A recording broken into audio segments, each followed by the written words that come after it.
চাঁদাবাজ এই ভণ্ডদেরকে আমরা আর বাংলাদেশের মাটিতে এই রাজত্ব করতে দিব না। অত্যন্ত কুরুচিপূর্ণ, অত্যন্ত বাজে মন্তব্য করেছে। তার উচিত জাতির সামনে দাঁড়িয়ে ক্ষমা চাওয়া। একটি প্রতিপক্ষ দলের একজন প্রার্থী আমার ব্যাপারে কিছু একটা মন্তব্য করেছে। তো আপনি যার কথা বলছেন, আমি ব্যক্তিগতভাবে মনে করি তিনি মানসিক বিকারগ্রস্ত, তার চিকিৎসার প্রয়োজন এবং এই চিকিৎসার মাধ্যমে যাতে একটা সৌহার্দ্যপূর্ণ পরিবেশে কিভাবে রাজনীতি করতে হয় এবং ভাষাগত দিক থেকে কিভাবে প্রতিপক্ষর উদ্দেশ্যে কথা বলতে হয়, এই বিষয়গুলো তাকে শেখানো দরকার। সেই শেখানোর আগে তার মানসিক চিকিৎসা দরকার বলে আমি মনে করি। ইনশাআল্লাহ আমরা বিশ্বাস করি যে সকল শক্তির মূল চাবিকাঠি জনগণের কাছে থাকা উচিত এবং জনগণ যাকেই ভোট দিবে সেটা যেই হোক, কিন্তু একটা সুষ্ঠু, সঠিক, নিরপেক্ষ, গ্রহণযোগ্য নির্বাচনের মাধ্যমে জনগণ যাকেই বিজয়ী করে আনবে আমরা মাথা পেতে মেনে নেব ইনশাল্লাহ। কারণ আমরা জনগণরা মহান আল্লাহ তাআলার হাতে। আমরা এই বাঁচা মরা মৃত্যুকে মেনে নিয়েই আন্দোলন সংগ্রামে চাপিয়ে পড়েছিলাম বিগত দিনের স্বৈরাচার বিরোধী আন্দোলনে। তখন কিন্তু আজকে যারা অন্যান্য প্রতিপক্ষ রাজনৈতিক দল তারা কেউই ছিল না, কিন্তু আমরা দাঁড়িয়েছি। মহান আল্লাহ তাআলার রহমতে আমি বেঁচে গিয়েছি, কিন্তু আমার সাথে অনেক সহযোদ্ধারাই মৃত্যুবরণ করেছে। আমরা মৃত্যুকে ভয় পাই না, এই গুলি টুলিকে আমরা ভয় পাই না। এই দেশটা আমাদের। আমরা জানি এখানে পতিত স্বৈরাচারের যে দোসররা বিশেষ করে ভারতে বসে সেখানে নানা ধরনের ষড়যন্ত্র চলছে, বিপুল পরিমাণে অর্থ বিনিয়োগ করা হচ্ছে, আমাদের প্রার্থীদেরকে টার্গেট করে হত্যা করা হয়ে পরিকল্পনা ছিল বা রয়েছে। যেটার আমরা দেখেছি যে শরীফ ওসমান হাদি এবং আমাদের যে চট্টগ্রামের প্রার্থী, ওনার নাম কি জানি, এরশাদুল্লাহ, উনি গুলিবিদ্ধ হলেন।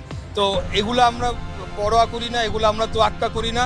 আমরা আমাদের রাজনৈতিক কর্মসূচি, আমাদের সামনের দিনের নির্বাচন, সেগুলাকে আমরা সফল করার জন্য আমরা আমার যে জায়গাটি সেটি অর্জন করার জন্য আমার মতো কাজ করে যাব।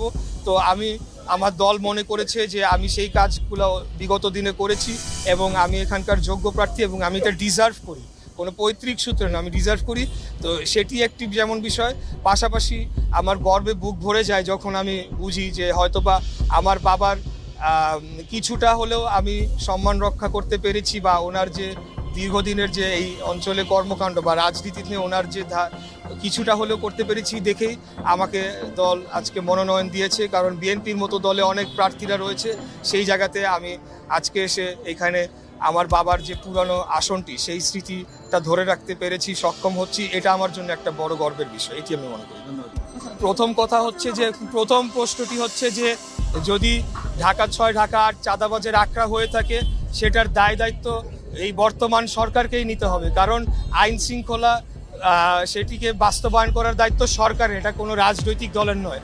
আর জামাতের নেতা জামাত যদি এই কথা বলে থাকে তাহলে বর্তমানে সরকারি দল যদি বলতে হয় সেটা তো জামাত, তার মানে জামাতই ঢাকা ৬ এই চাঁদাবাজ এই ভণ্ডদেরকে আমরা আর বাংলাদেশের মাটিতে এই রাজত্ব করতে দিব না। এই ভণ্ডদেরকে যারা ধর্মের নামে চাঁদাবাজি করছে, লুটপাট করছে, বর্তমানে সরকারি থেকে তারা ক্ষমতা ভোগ করে সব জায়গায় দখলদারিত্ব করছে, ব্যাংক দখল করছে, হসপিটাল দখল করছে, আপনার বিভিন্ন ফাইন্যান্সিয়াল ইনস্টিটিউশন দখল করেছে এবং সামনে একটা লেবাস ধরে জনগণকে বোকা বানাচ্ছে, প্রতারণা করছে। এদের বিরুদ্ধে কঠোর ব্যবস্থা নেবে। এই রাজাকার ৭১-এর যারা ঘাতক দালাল আমার মা বোনদের ধর্ষণ করেছে, আমাদের মুক্তিযোদ্ধা ভাইদের হত্যা করেছে, তাদের বিরুদ্ধে বাংলাদেশের জনগণ আগামী ১২ই ফেব্রুয়ারি কঠিন জবাব দেবে ইনশাআল্লাহ। আর দ্বিতীয় হচ্ছে যেটি বললেন যে একজন নেতা অত্যন্ত কুরুচিপূর্ণ, অত্যন্ত বাজে মন্তব্য